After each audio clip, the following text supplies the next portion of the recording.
அனைவருக்கும் என் அன்பு வணக்கங்கள். இந்த பதிவு யாருக்காக அப்படின்னா, தமிழக வாழ்வுரிமை கட்சியினுடைய தலைவர் அண்ணன் வேல்முருகன் அவருக்கு தான். அரசியல் கருத்தை அரசியல் கருத்தாக எதிர்கொள்ளணும். என்னைக்குமே அரசியல் கருத்தை எதிர்கொள்ள முடியல அப்படின்னா பொது வெளியில அவர் பிரஸ் மீட்டை கொடுக்க கூடாது. ஒரு அண்ணனாக ஒரு தங்கையை அரவணைப்பதும், ஒரு தந்தையாக ஒரு மகளை அரவணைப்பதும் கொச்சைப்படுத்தி பேசுகிற இவர் எப்படி ஒரு ஆரோக்கியமான அரசியல் செய்யக்கூடிய ஒரு அரசியல்வாதியாக இருப்பார்? தமிழக மக்கள் எல்லா நிகழ்வுகளையும் பார்த்து கொண்டுதான் இருக்கிறார்கள். தளபதி அவர்கள் தமிழக வெற்றி கழகத்தின் சார்பாக இல்லாமல், கட்சி சார்ந்து இல்லாமல், அவர் கல்வி விருது வழங்கும் விழாவை தொடர்ந்து 3 ஆண்டுகளாக நடத்தி கொண்டு வருகிறார்.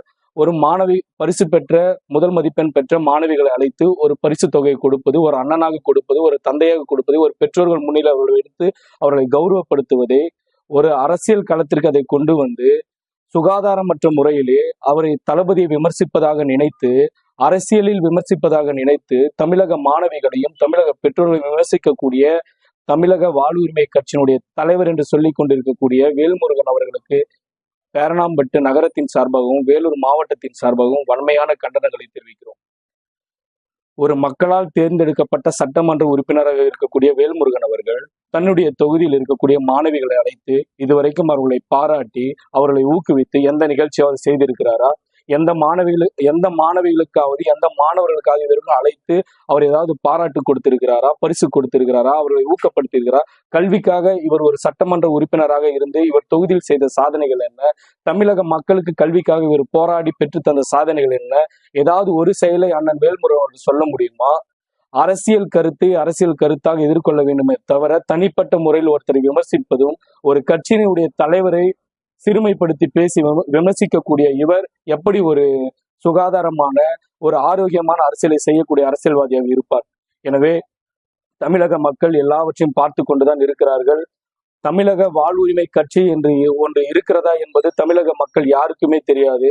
அவர் பொதுவெளியில் தெரிந்தது எப்போது என்று சொன்னால், தமிழக வெற்றி கழகம் என்ற ஒரு கட்சி உதயமான போதுதான் தமிழக வாழ்வுரிமை கட்சி என்று ஒன்று இருப்பதை அண்ணன் வேல்முருகன் அவர்கள் பொதுவெளியில் சொல்லிதான் மக்களுக்கே தெரியும். அப்படிப்பட்ட ஒரு நிலைப்பாட்டில் ஒரு தொகுதியில் எப்படியாவது சீட் வாங்க வேண்டும் என்று மற்ற கட்சிகளுடைய கட்சி விட்டு கட்சி தாவிக்கொண்டு ஒவ்வொரு முறையும் ஒவ்வொரு சட்டமன்ற தேர்தலுக்கும் சீட்டு வேண்டும் என்று சொல்லி கட்சிகளிடையே புகழ்ந்து பேசிக் கொண்டிருக்கக்கூடிய அண்ணன் வேல்முருகன் அவர்களுக்கு பிறப்புக்கும் எல்லா உயிருக்கும் என்ற சமமான கொள்கையை முன்னெடுத்து சாதி மத வேற்றுமைகளை கடந்து அனைத்து மக்களும் ஒன்றுபட வேண்டும் என்று சொல்லி அரசியலை முன்னெடுத்திருக்கிற எங்களுடைய தளபதியினுடைய கருத்தும் எங்களுடைய கட்சியினுடைய கொள்கையும் அவ்வளவு எளிதாக புரிந்து கொள்ள முடியாது.